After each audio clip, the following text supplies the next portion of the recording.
गांव के किनारे एक पुराना पीपल का पेड़ था, जिसकी छांव में हर शाम रोशनी और अयान बैठा करते थे।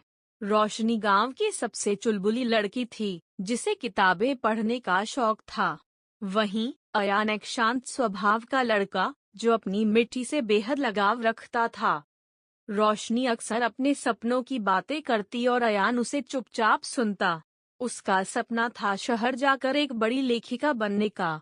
अयान के लिए उसका हर सपना मानो उसका अपना सपना बन जाता। एक दिन रोशनी ने कहा, अयान, मैं शहर जाना चाहती हूँ, लेकिन डरती हूँ कि तुम मुझसे दूर हो जाओगे। अयान ने उसकी आंखों में देखा और कहा, अगर तुम्हारे सपने तुम्हें मुझसे दूर ले जाते हैं, तो मैं तुम्हारे सपनों के साथ चलूंगा। दूरी कभी हमारी नहीं हो सकती। कुछ महीने बाद रोशनी ने शहर जाने का फैसला लिया।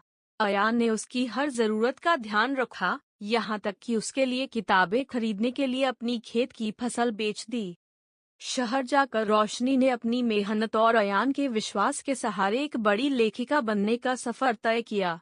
उसकी हर किताब के पहले पन्ने पर लिखा होता, अयान के नाम, जिसने मेरे सपनों को अपने कंधों पर उठाया।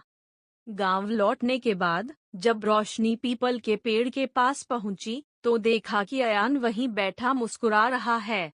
वह दौड़कर उसके गले लग गई और कहा, अब मेरे सारे सपने पूरे हो गए, क्योंकि मैं तुम्हारे पास हूँ। अयान ने मुस्कुराते हुए कहा, सपने कभी पूरे नहीं होते, रोशनी, वे बस साथ जीते हैं। अब हमारे सपने एक साथ पूरे होंगे। उस शाम गांव के किनारे वह पुराना पीपल का पेड़ फिर से उनकी हंसी और खुशियों का गवाह बना। उनकी प्रेम कहानी समय के साथ अमर हो गई।